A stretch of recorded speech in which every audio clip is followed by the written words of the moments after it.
The alien dreadnought materialized 300 meters from the observation deck, and Lieutenant Danny Martinez had exactly 4 seconds to live unless he moved.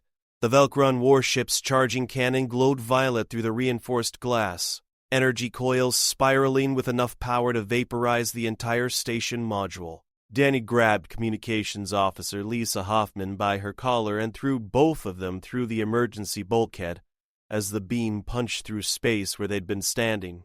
"All hands, battle stations. This is not a drill." Captain Greg Sullivan's voice crackled through the dying station intercom before cutting to static. The EAS Titan, humanity's newest battlecruiser, hung in dock 2 kilometers away, still tethered to the refueling umbilicals. Danny's heads-up display showed 16 more Velcron ships dropping out of hyperspace, their wedge formation textbook perfect for a siege assault. "They actually came," Lisa whispered, blood trickling from her temple where she'd hit the deck plating. "Intelligence said they wouldn't dare." Danny pulled her upright, his magnetic boots clanking against the floor as the station's gravity fluctuated. Intelligence also said their fleet numbered 200 ships. "I count 83 in climbing." The Velcron had been talking for 6 months, threatening, posturing. Their High Council had broadcast their intentions across every frequency humanity monitored. They called themselves the Apex Civilization, the Guardians of Order, the species that had conquered 400 worlds without ever losing a single battle. Humanity's expansion into the outer colonies had violated their territorial claims, and they promised swift retribution. They'd sent their Grand Armada, every warship they possessed, every weapon they'd perfected over 3,000 years of conquest, the largest military force ever assembled in this sector of the galaxy, or so their final transmission claimed before cutting off diplomatic channels forever. Danny's tactical visor finished its scan. 147 vessels total. Dreadnoughts, carriers, destroyer screens, support craft. The Velcron had committed everything to this single strike, certain that overwhelming force would shatter humanity's will to resist. They had no idea what humanity had been building. "Titan's breaking, Doc," Lisa said, pointing through the shattered observation window. The battlecruiser's mooring clamps disengaged in sequence, explosive bolts firing as the ship pulled away from the station. Its main engines hadn't even ignited yet, just maneuvering thrusters pushing the massive vessel into open space. 3 more human ships emerged from the shadow of the nearby moon. Then 7 more. Then 20. "Get to the escape pods," Danny ordered, helping Lisa toward the emergency corridor. Around them, the station groaned as Velcron fire raked across its outer hull. The aliens were targeting infrastructure first, trying to strand the human fleet without support. Standard doctrine for an overwhelming force. Except the humans weren't running.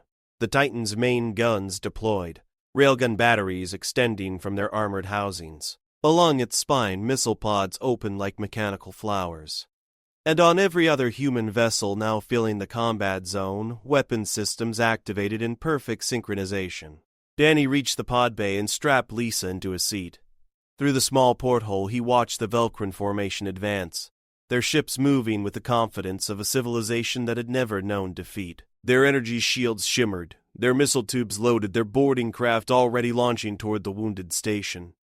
The human fleet waited, 48 warships against 147, outnumbered 3-1 by an empire that had perfected warfare while humanity was still discovering fire.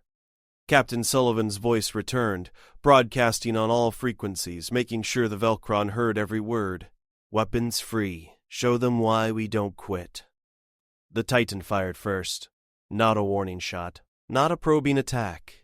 A full alpha strike that sent 200 projectiles screaming across the void at a fraction of light speed. The other human ships opened up simultaneously, and the space between the fleets turned into a hurricane of metal and plasma. Danny sealed the pod hatch and initiated launch.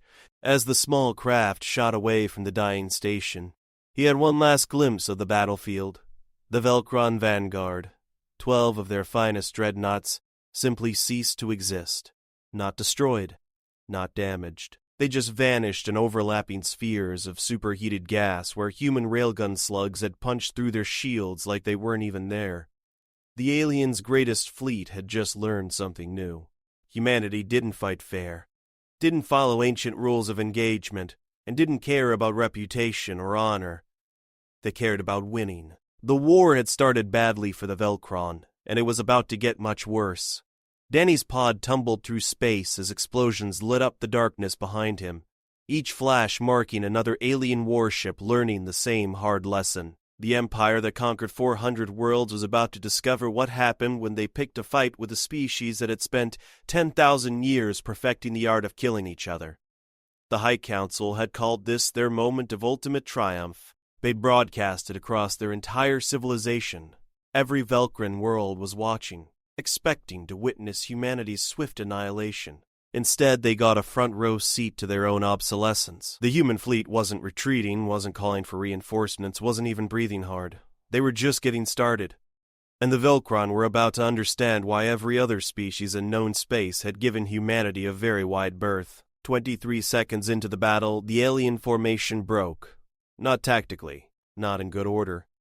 They panicked, ships peeling away from the human guns, trying to escape back to hyperspace. But human missiles were faster, human targeting systems more precise, and human crews had trained for exactly this scenario. The Velcron had brought their greatest fleet. Humanity called it target practice. The battle for Station Erebus lasted 7 minutes. In that time, 147 Velcran warships entered human space, carrying the weight of an empire's pride and 3,000 years of unbroken military tradition. When the guns finally went silent, 16 alien vessels remained functional enough to attempt retreat. The rest became expanding clouds of debris, joining the wreckage of their vanguard in a permanent monument to overconfidence. Captain Greg Sullivan stood on the Titan's bridge, watching the alien survivors limp toward the hyperspace jump point. His tactical officer, Lieutenant Kevin Barnes, had already calculated their trajectory. The fleeing Velcran were heading straight back to their core worlds, carrying news of the defeat. "Should we pursue, sir?" Kevin asked, fingers hovering over the weapons console.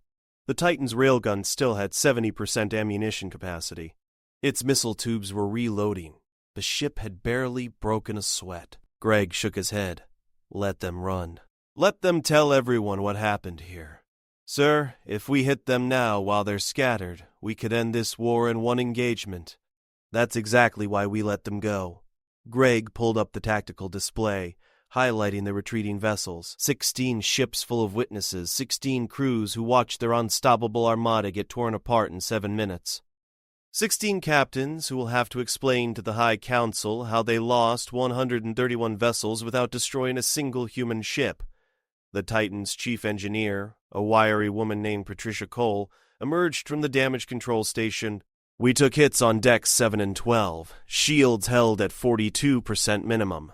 No casualties, just some scorched paint and rattled teeth. The Velcron's energy weapons couldn't penetrate our ablative armor." "What about the station?" Greg asked. "Erebus took heavy damage, but the dock facilities are intact. They targeted the habitation modules, trying to kill civilians. Didn't work because Lieutenant Martinez evacuated the observation decks before the shooting started." Patricia pulled up a damage report. 97 wounded, mostly from falling debris. 4 dead from explosive decompression in Sector 9. Could have been thousands if that kid hadn't acted fast. Greg filed that information away. Martinez deserved a commendation, assuming they all survived the next few months. The real war hadn't even started yet. This was just the opening bell. The moment when the Velcron learned they'd made a catastrophic miscalculation. "Communications, give me Admiral Hayes at Fleet Command," Greg ordered. "She needs to know the Velcron committed their entire military to this attack. They've got nothing left to defend their core territories." The comms officer, a young man named Chris Park, worked his console for 30 seconds before shaking his head. "Can't get through, sir. The Velcron bombardment took out the long-range transmitters. We're limited to system-wide comms until we can repair the damage." "How long?" 18 hours minimum. The backup array needs complete replacement." Greg swore under his breath. 18 hours was an eternity in wartime. By then, the surviving Velcran ships would be halfway home, and the High Council would be making decisions based on incomplete information, decisions that would probably involve sending whatever reserves they had, escalating the conflict into a full-scale interstellar war. "Nav, plot a course to the Proxima Relay Station," Greg said. "We'll use their transmitters to contact Fleet Command. Engineering, I want maximum speed without burning out the engines. Sir, we have wounded aboard, Patricia objected. Moving at high velocity could aggravate their injuries. The wounded are stable, and if we don't get word to Admiral Hayes, there'll be a lot more casualties when the Velcron realize they just handed us a strategic advantage.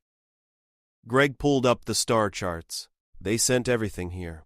Their borders are wide open, but they won't stay that way long if we give them time to regroup. The Titan broke orbit, leaving Station Erebus behind with a skeleton repair crew and a full squadron of defensive drones. The other human ships formed up an escort formation. 47 warships that had just proven humanity's military doctrine wasn't just effective, it was revolutionary. Danny Martinez watched from a rescue shuttle as the fleet departed. His pod had been recovered along with 60 others, their occupants suffering nothing worse than bruises and nausea. Lisa Hoffman sat across from him, a medic sealing the cut on her forehead with synthetic skin. "Did you see it?" she asked. "The way their shields just collapsed?"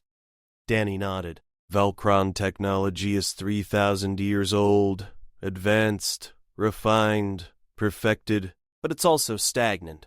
They stopped innovating because they never needed to, and we never stopped. Couldn't afford to." Danny accessed his tactical recording, replaying the battle from his visor's memory. Humans spent our entire history fighting each other. Every war, every conflict, every arms race pushed us to develop better weapons, better defenses, better strategies. By the time we reached the stars, we'd already perfected industrial-scale warfare. Lisa watched the playback, seeing the Velcron dreadnoughts disintegrate under human fire. They didn't stand a chance. They never understood what they were dealing with. Danny froze the image on a Velcron carrier as it broke apart. Its hull breached in 17 places simultaneously. Intelligence reports said the Velcron conquer through intimidation. They show up with overwhelming force, demonstrate their technological superiority, and the target species surrenders. Most civilizations they've encountered were peaceful, or at least not militaristic. But we're not most civilizations. We're the species that figured out mutual assured destruction before we left our home planet. We built weapons that could end all life on Earth and still couldn't stop fighting each other. The Velcron thought their 3,000 years of experience made them the ultimate warriors. Danny closed the playback. They've never met anyone who industrialized genocide before breakfast. The shuttle docked with a hospital ship, and medics immediately began triaging the evacuees. Danny helped Lisa to the medical bay, where doctors were already treating the more seriously wounded. Most of the injuries were minor, testament to the station's robust emergency systems and the speed of the evacuation. A nurse directed them to observation, where they could rest while waiting for transport back to Earth. Through the medical bay's windows, Danny could see the debris field where the Velcron fleet had been. Salvage drones were already moving through the wreckage, recovering alien technology for analysis. "What happens now?" Lisa asked, accepting a painkiller from the nurse. Danny considered the question. The Velcron High Council would receive news of the defeat within days. They'd see the footage, watch their unstoppable armada get obliterated, and they'd have to make a choice. Surrender, negotiate, or escalate. "They'll escalate," Danny said quietly. "They have to. Their entire civilization is built on the myth of military invincibility. If they back down now, every species they've conquered will revolt. They'll throw everything they have left at us, hoping to salvage some kind of victory. Can we win? We just destroyed their entire fleet in 7 minutes. The question isn't whether we can win." Danny looked at the debris field again, at the expanding clouds of gas that had once been proud warships. "The question is whether they'll surrender before we have to show them what humans do when they're really trying." Lisa followed his gaze. "You think it'll come to that?" "I think the Velcron made a fatal mistake. They showed up expecting easy prey and found apex predators instead. Now they're wounded, scared, and desperate." Danny turned away from the window. "And there's nothing more dangerous than a desperate empire with nothing left to lose." The hospital ship's engines engaged, moving away from the battle site toward the inner system. Behind them, the Titan and its escort fleet accelerated toward Proxima, racing to deliver news that would change the balance of power in this entire sector of space. The Velcron had called this their moment of triumph. They'd assembled their greatest fleet, broadcast their intentions, and attacked with absolute confidence. In return, humanity had taught them a lesson that would echo across centuries.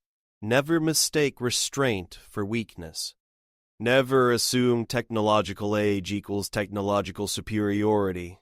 And never ever pick a fight with a species that evolved by fighting itself.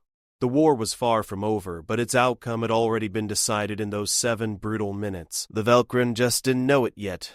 They still believed in their inevitability, their destiny as the dominant civilization. They still thought this was a temporary setback, a minor defeat that could be reversed with proper planning and execution.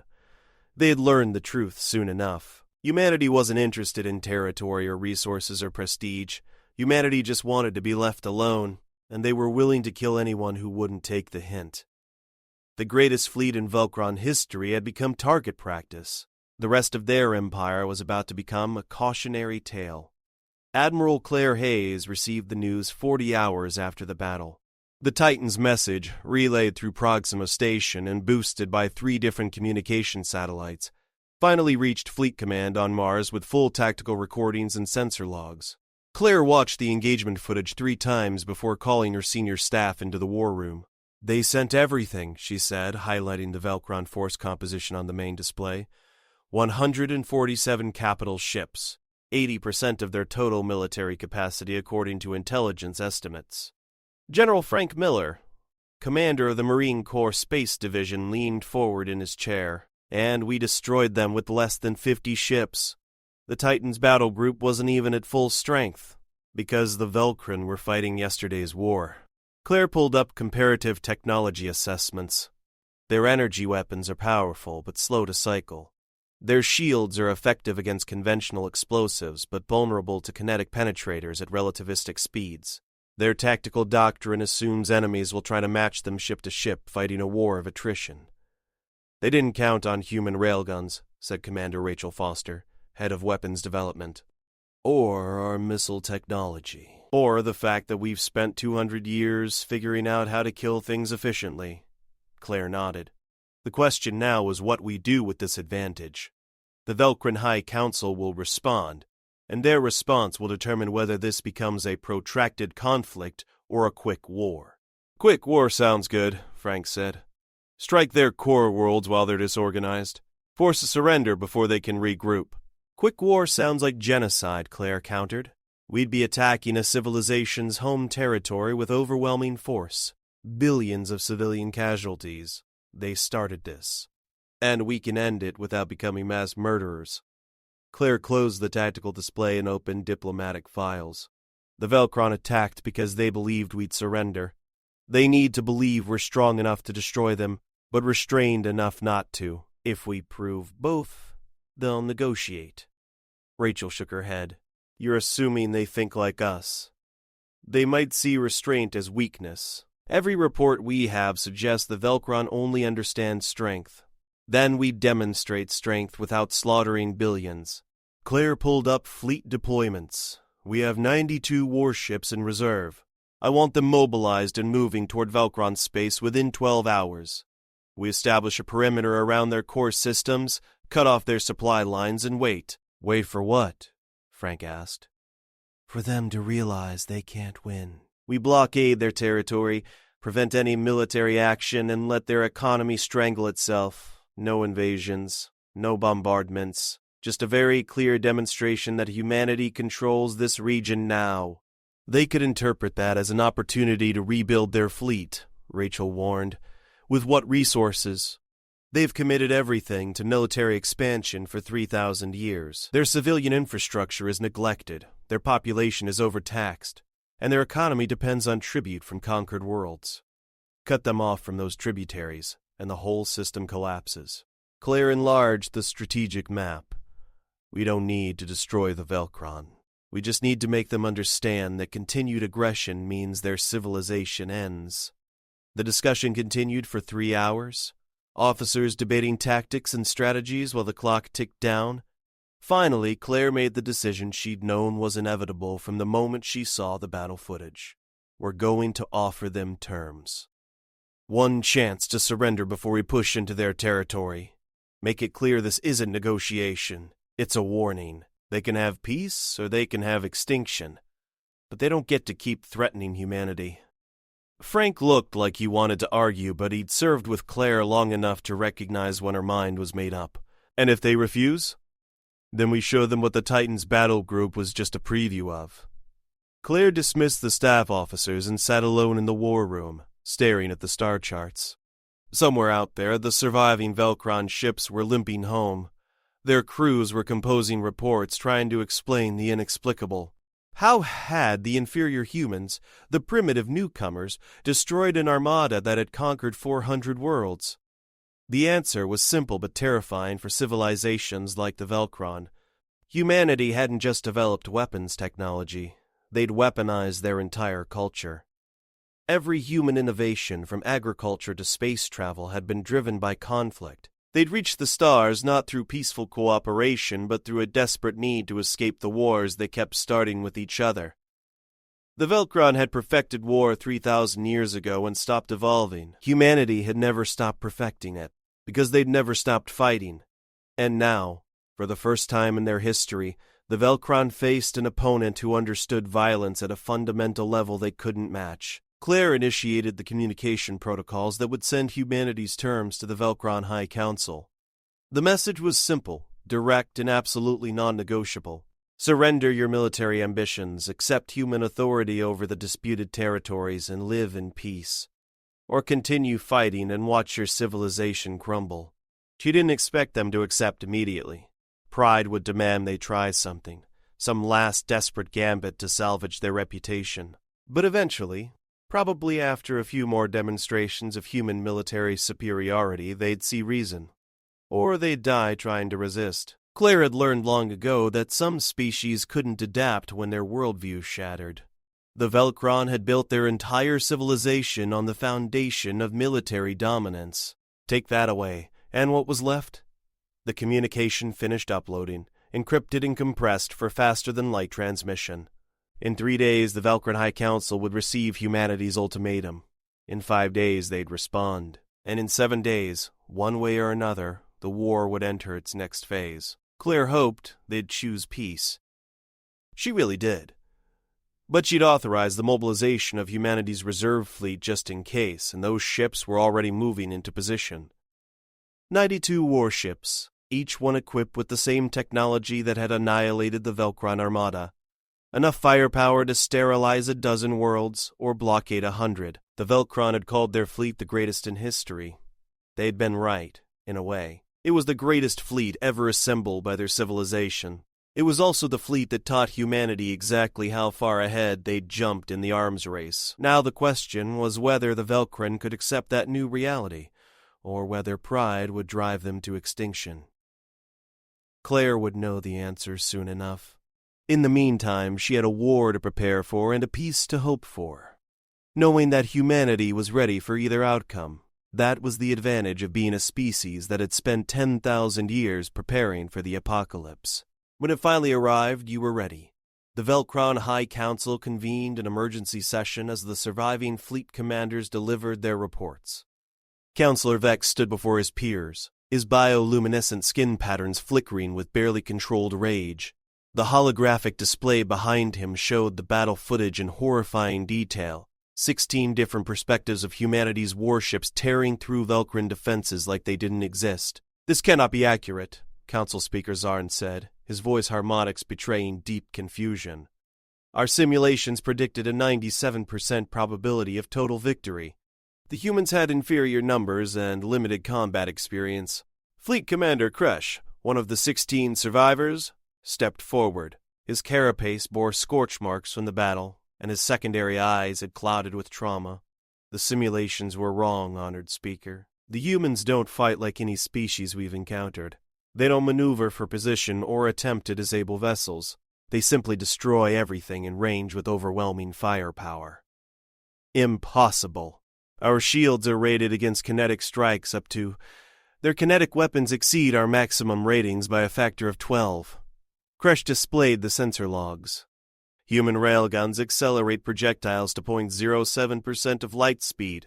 At that velocity, our shields might as well be empty space, and their missiles employ predictive targeting that defeats our electronic countermeasures. Counselor Vex slammed his manipulator appendage against the council table. Then we mobilize our reserve fleets, launch simultaneous strikes against their outlying colonies, demonstrate that they cannot strike us without retaliation. We have no reserve fleets, Kresh said quietly. Every available warship participated in the assault on Station Erebus. Current inventory shows 43 vessels undergoing maintenance or repair.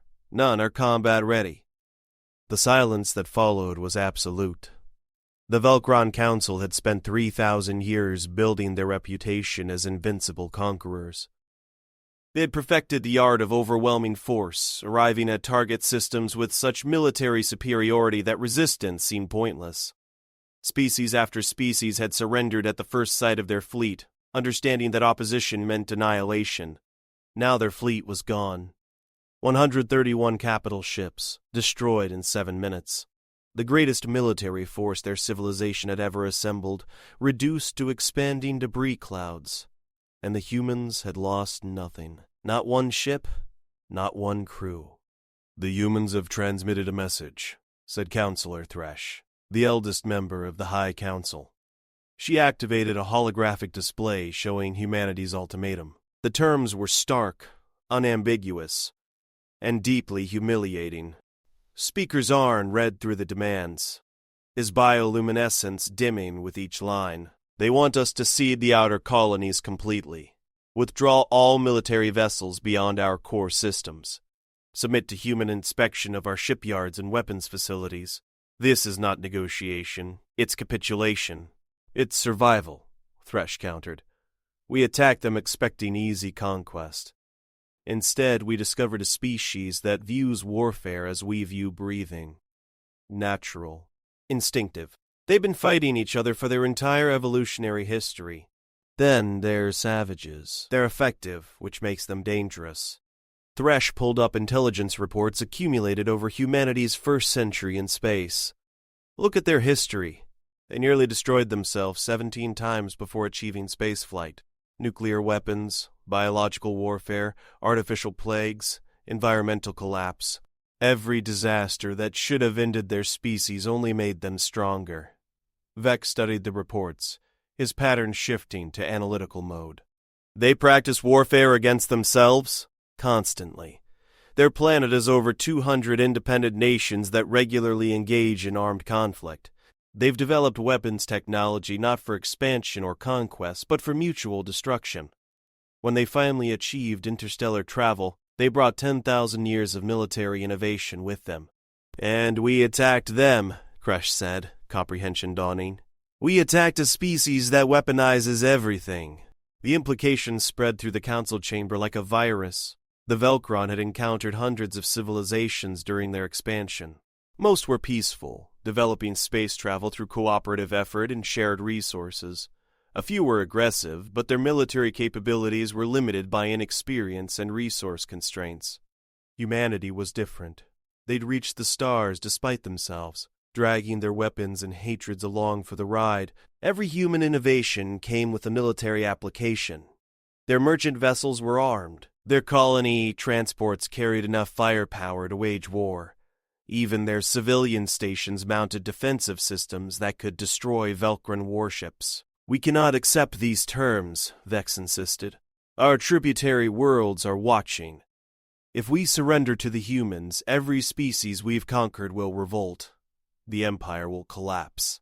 "The Empire will collapse anyway if we continue fighting," Thresh replied. "The humans have mobilized their reserve fleet, 92 warships, all equipped with the same weapons that destroyed our armada. They're establishing a blockade around our core systems. They don't need to invade. They just need to wait while we starve." Speaker Zahn accessed the economic projections. Without tribute from conquered worlds, the Velkron economy would enter crisis within 6 months. Their population depended on imported food and resources. Their industry relied on materials stripped from tributary territories. Cut off from those supply lines, civilization would degrade rapidly. "How long until we can rebuild the fleet?" he asked. "Minimum 18 months for basic vessels," said construction overseer Marn. 5 years for capital ships matching our previous capabilities, and that assumes unlimited resources, which we don't have without access to tributary systems. Then we negotiate, Zarn decided. Not surrender, but negotiation. We acknowledge the human strength and propose a mutual non-aggression agreement.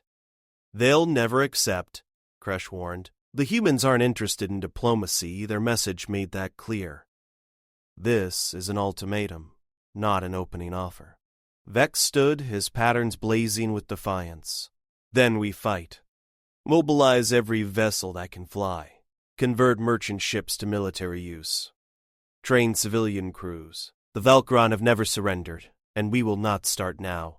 That path leads to extinction," Thresh said. "The humans will destroy every ship we send. They'll blockade our worlds until our civilization collapses, and they'll do it without remorse, because they've spent their entire history preparing for exactly this scenario." The argument continued for hours, council members splitting into factions. Some wanted war, believing that Velkron pride demanded resistance. Others advocated immediate surrender, recognizing that continued conflict would destroy everything their ancestors had built. A few proposed desperate measures like terrorist attacks against human colonies or biological warfare, options that other members immediately rejected as suicidal. Finally, Speaker Zarn called for a formal vote. The chamber fell silent as each counselor registered their decision. The holographic display tallied the results, and Zarn's bioluminescence flickered with resignation. "The council has decided. We will accept humanity's terms with one condition. We retain sovereignty over our core worlds and the right to maintain defensive forces. All tribute systems are released to independence or human control as negotiated. Our military capabilities will be reduced but not eliminated. The humans won't accept modifications to their terms," Kresh said. "Then we phrase it as clarification, not modification. We're agreeing to their demands while ensuring our basic survival." Zarn composed the response message, carefully wording each clause to preserve some measure of Velkran dignity while acknowledging the new balance of power. The message transmitted, and the council adjourned. Councilors dispersed to their quarters or administrative offices, each processing the magnitude of what had just occurred. In one 7-minute battle, the Velkran Empire had ended, not destroyed, but transformed. They would survive as a civilization, but their days as conquerors were finished.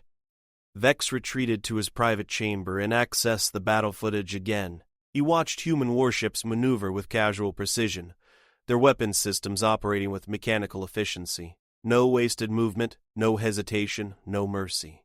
Just cold, calculated violence applied with industrial scale. The Velkran had called their fleet the greatest in history. They'd been correct, but irrelevant. Humanity had moved beyond the concept of greatest into something darker and more pragmatic. They didn't build fleets to demonstrate power or inspire fear. They built them to win wars as quickly and brutally as possible. Vex understood now why every other species in known space avoided human territory. Not from weakness or cowardice, but from wisdom. The humans were apex predators wearing the mask of civilization. Cross them, and the mask came off. The Velkron had crossed them. The Empire would spend generations recovering from that mistake.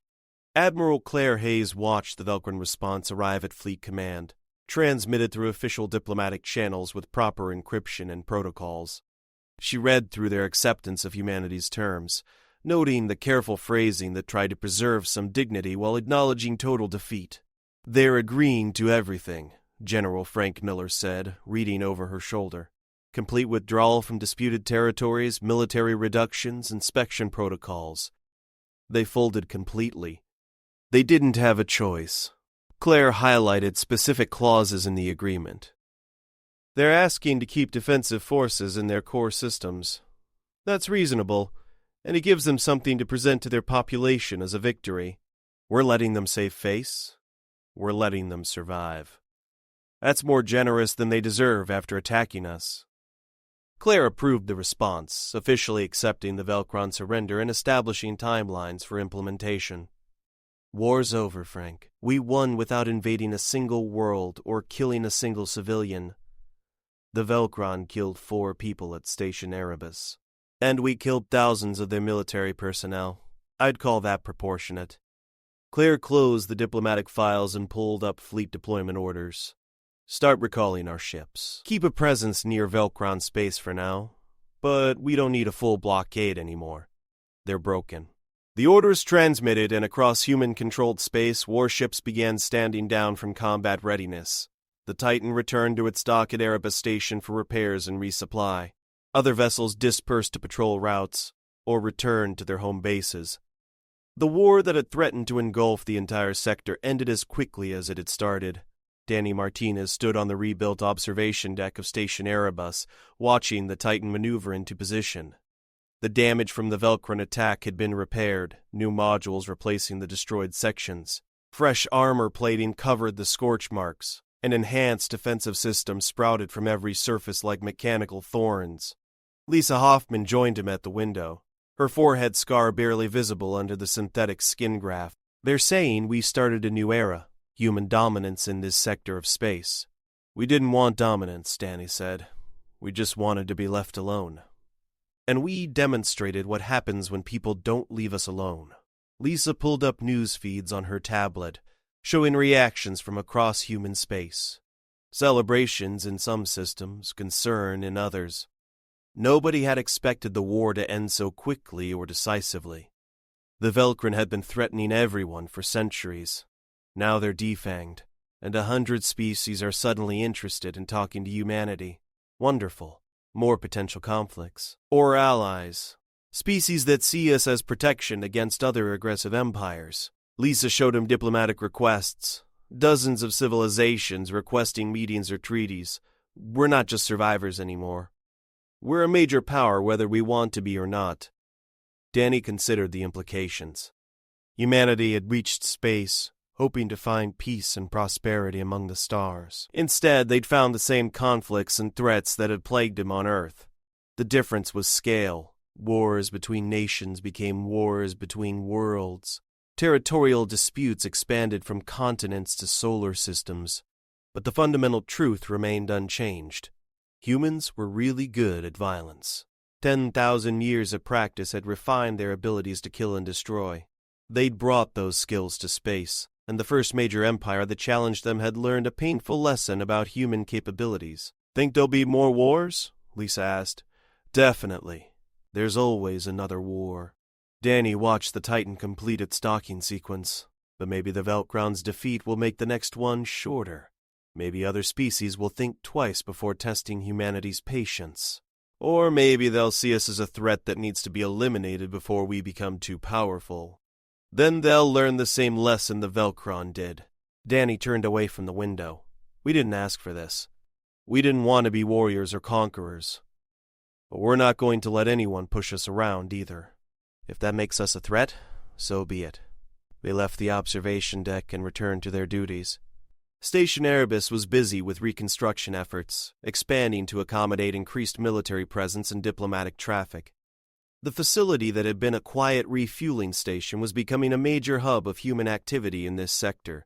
Captain Greg Sullivan finished his after-action report and submitted it to Fleet Command.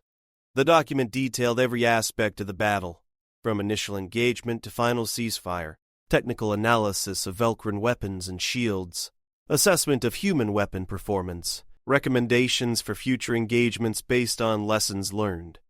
The report concluded with a simple observation that summarized humanity's new position in galactic politics. The Velcron had believed themselves invincible, because they'd never encountered serious opposition.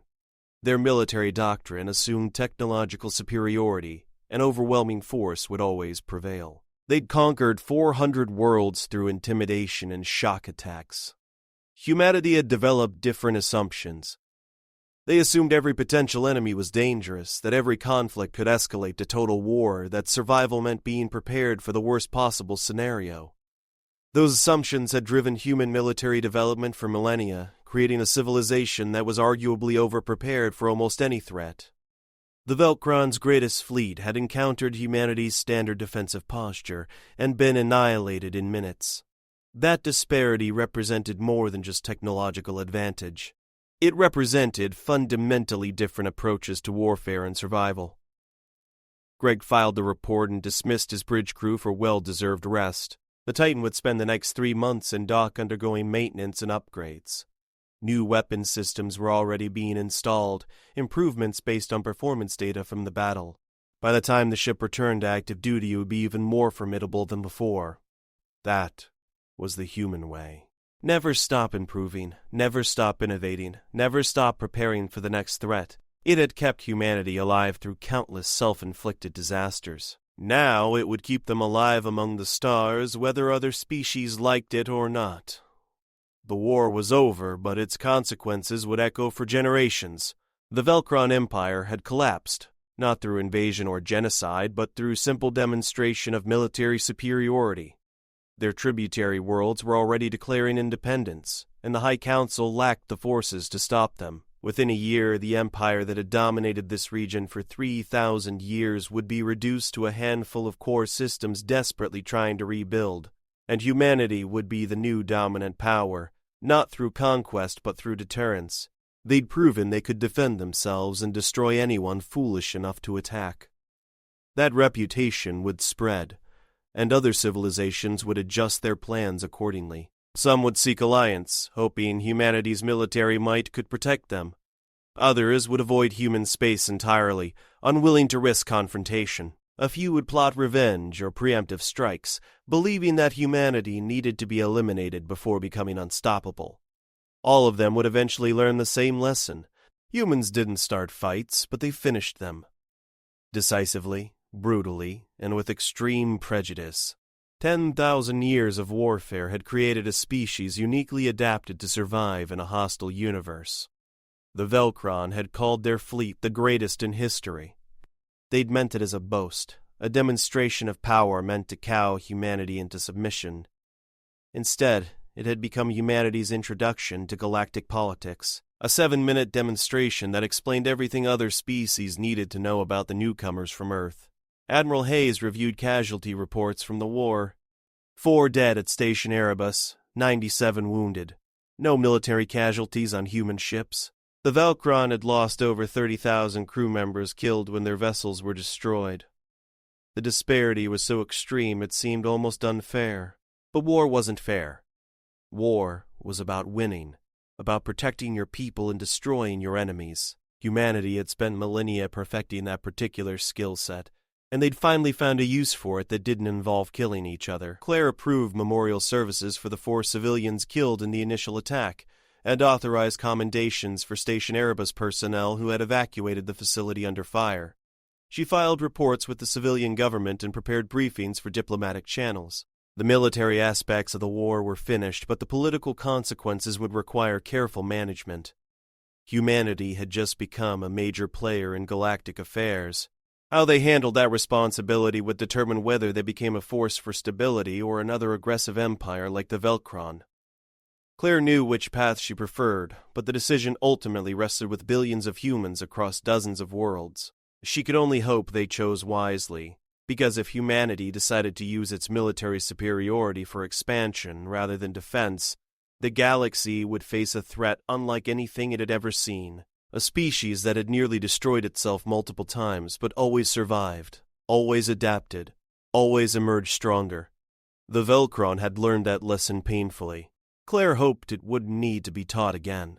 1 year after the battle at Station Erebus, humanity held a memorial service for the 4 civilians killed in the Velkron attack. Representatives from 15 allied species attended, acknowledging humanity's role in freeing them from Velkron domination. The former tributary worlds had formed a loose confederation looking to humanity for military protection while maintaining their independence. Danny Martinez attended the service in his dress uniform, now promoted to commander for his actions during the evacuation.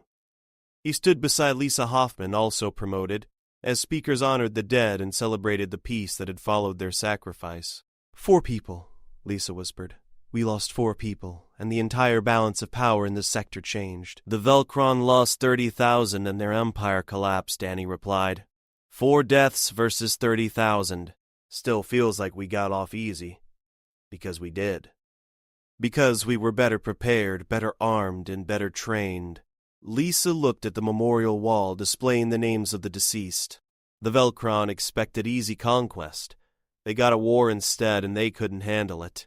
The service concluded, and attendees dispersed to a reception where diplomats discussed trade agreements and mutual defense pacts. Humanity had become the center of a growing alliance of species, all united by desire to prevent another empire like the Velcron from rising. Captain Sullivan attended as well, representing the Titan and its crew. He'd been promoted to Commodore and given command of an entire battle group. 12 ships, all equipped with latest generation weapons and defenses. Enough firepower to sterilize several worlds, or defend entire solar systems. "We're building an empire of our own," Frank Miller observed, standing beside Claire Hayes at the reception. "Maybe not through conquest, but through alliances and mutual defense. Same result in the end." "Different methods, different outcomes," Claire countered. "The Velcron ruled through fear. We're offering protection in exchange for cooperation. The species that join us do so voluntarily. For now. Wait until someone wants to leave and see how voluntary it really is." Claire didn't have a good response to that.